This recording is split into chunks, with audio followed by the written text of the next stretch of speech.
Ada makan pakai gulai, Anda makan pakai ayam. Sebelum presentasi dimulai, izinkan kami mengucap salam. Assalamualaikum warahmatullahi wabarakatuh. Perkenalkan, saya Hoirunisa Sandaridi dan teman saya Adelia Salsabila Putri. Pada kesempatan kali ini, kami akan mempresentasikan esai kami, Simon, Self-E-Monitoring, aplikasi pemantauan mandiri perawatan paliatif pasien penyakit kronis berbasis Internet of Things untuk meningkatkan kualitas hidup pasien. Simon, towards a better quality of life. Kemudian, apa latar belakang dari aplikasi Simon itu sendiri?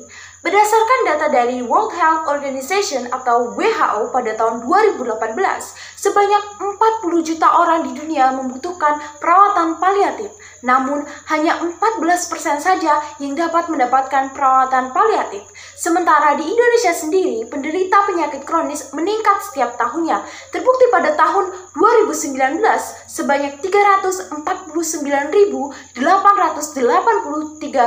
orang terkonfirmasi menderita penyakit HIV atau AIDS pada tahun 2018.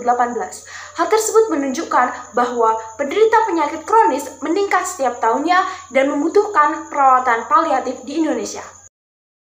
Namun, saat ini perawatan paliatif hanya tersedia di beberapa rumah sakit, rumah singgah, puskesmas, dan jasa yang ditawarkan oleh tenaga profesional dengan biaya yang cukup mahal. Selain itu, jumlah dari tenaga kesehatan seperti perawat dan dokter yang sangat terbatas. Oleh sebab itu, berdasarkan perkembangan teknologi saat ini, di era revolusi industri 4.0, berbasis Internet of Things, di mana segala sesuatu objek fisik dalam kehidupan sehari-hari dapat dihubungkan ke internet. Oleh sebab itu, hal tersebut memungkinkan suatu inovasi di bidang kesehatan, di mana CCTV yang tersambung ke gawai melalui jaringan internet dapat menghubungkan pasien paliatif dengan tenaga kesehatan seperti perawat dan dokter untuk memberikan pelayanan perawatan paliatif. Oleh sebab itu, penulis mengajukan ide Simon Self-E-Monitoring, aplikasi pemantauan mandiri pasien paliatif berbasis Internet of Things untuk meningkatkan kualitas hidup dari pasien. Kemudian, apa sih tujuan dari aplikasi Simon itu sendiri? Yang pertama, membantu para penderita yang belum memasuki fase terminal untuk meningkatkan kualitas hidupnya. Yang kedua, meningkatkan kesehatan mental dan harapan hidup penderita penyakit kronis. Dan yang ketiga, mengurangi biaya perawatan karena perawatan paliatif dapat dilakukan hanya dengan menggunakan gawai. Hal ini tentu dapat mengefisienkan pelayanan perawatan pasien paliatif. Kemudian, aplikasi Simon ini sendiri dapat digunakan dengan cara login terlebih dahulu sebagai tenaga kesehatan atau juga sebagai pasien. Selain itu, fitur-fitur dari aplikasi ini antara lain video conference, e-monitoring, teman curhat, daily good habits, dan education and motivation content. Untuk selanjutnya, fitur-fitur dari aplikasi ini akan dijelaskan oleh teman saya, Adele. E-monitoring merupakan fitur utama dari aplikasi ini. Fitur ini merupakan fitur yang memanfaatkan IoT karena menyambungkan antara CCTV pasien dengan gawai dokter dan perawat.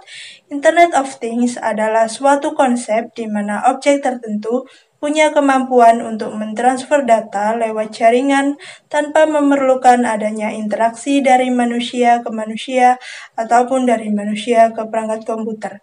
Maka dari itu, dokter dan perawat dapat memantau keseharian pasien menggunakan gawai melalui aplikasi Simon. Fitur ini bertujuan untuk memantau kegiatan pasien secara rutin, meskipun jarak jauh, mereka tetap bisa memantau di mana saja dan kapan saja. Untuk menyambungkan CCTV dengan gawai, tentunya kita membutuhkan jenis CCTV online, access point yang berguna untuk menangkap sinyal wireless modem pengganti kabel, dan juga kita membutuhkan modem agar selalu tersambung dengan jaringan internet, dan DVR CCTV dengan port LAN untuk menyambungkan DVR dengan modem sehingga pemantauan secara online dapat dijalankan. Video conference merupakan ruang konsultasi gratis melalui video call antara pasien dengan tenaga kesehatan yang dibutuhkan seperti dokter, perawat, psikolog, psikiater, dan ahli gizi.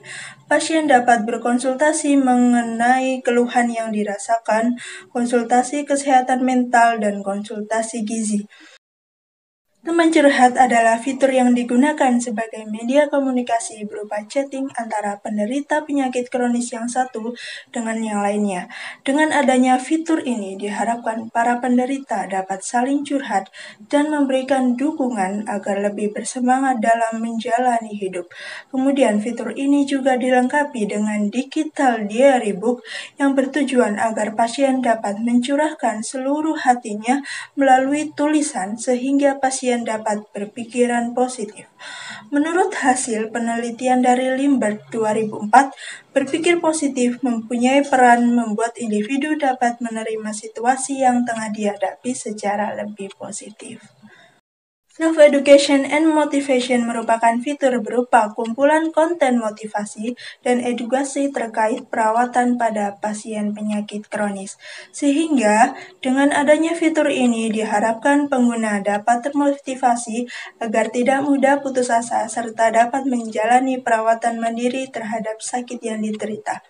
Seperti cerita inspiratif dari pasien yang berhasil sembuh dari penyakitnya hingga melakukan perawatan mandiri berdasarkan penyakit yang diderita, seperti makanan yang baik untuk penderita leukemia dan cara mengatasi kegelisahan dan stres.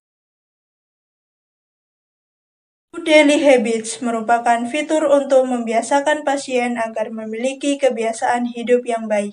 Fitur ini merupakan fitur pengingat kepada pasien untuk melakukan kegiatan yang bermanfaat seperti makan makanan yang bergizi, meminum obat tepat waktu, beribadah sesuai keyakinan, dan lain-lain. Jadwal kegiatan sehari-hari ini dapat dibuat sendiri oleh pasien, sehingga dapat menyesuaikan waktu serta kegiatan yang dimiliki oleh pasien. Alur langkah strategis untuk merealisasikan aplikasi Simon adalah yang pertama, pengumpulan jurnal atau literatur yang mendukung aplikasi Simon. Yang kedua, melakukan kerjasama dengan programmer dan teknisi terpercaya untuk merealisasikan aplikasi Simon. Yang ketiga, pengembangan kerjasama dengan tenaga kesehatan seperti dokter, psikolog, psikiater, perawat, dan juga ahli gizi dalam merealisasikan aplikasi Simon.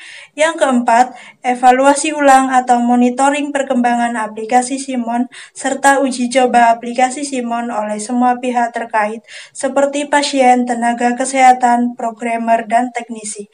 Yang kelima, melakukan kerjasama dengan pemerintah untuk mendukung secara material dan mempromosikan aplikasi Simon.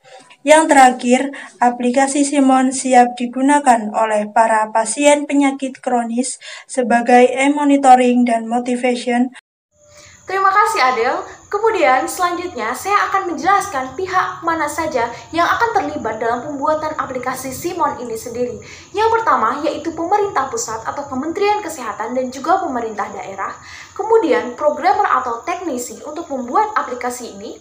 Dan ketiga yaitu tenaga kesehatan seperti dokter, perawat, psikolog, psikiater, dan ahli gizi untuk dapat memberikan pelayanan paliatif kepada pasien. Dan yang terakhir, yang terutama, yaitu pasien penyakit kronis itu sendiri. Namun, terdapat beberapa hambatan yang perlu kita hadapi nantinya saat pembuatan aplikasi ini dilakukan. Yang pertama, perlu persetujuan berbagai pihak, terutama pemerintah pusat atau Kemenkes dan juga pemerintah daerah. Kemudian pembuatan aplikasi juga memerlukan biaya yang cukup besar. Selain itu, yang ketiga, proses pembuatan dan uji coba aplikasi yang cukup lama karena aplikasi ini harus terintegrasi dengan rumah sakit dan juga tenaga kesehatan. Berdasarkan pemaparan presentasi yang sudah kami lakukan, dapat saya simpulkan bahwa melalui aplikasi Simon atau self-e-monitoring ini diharapkan mampu menjadi pilihan alternatif pasien penyakit kronis untuk mendapatkan perawatan paliatif dengan lebih mudah, terjangkau, dan terintegrasi dengan tenaga profesional secara langsung. Terakhir dari saya, teknologilah yang bisa memberikan dampak sosial terbesar di negara ini, bukan kebijakan atau polisi. Nadiem Makarim. Terima kasih, sekian presentasi dari kami, Simon, Towards a better quality of life. Sekian dari kami, wassalamualaikum warahmatullahi wabarakatuh.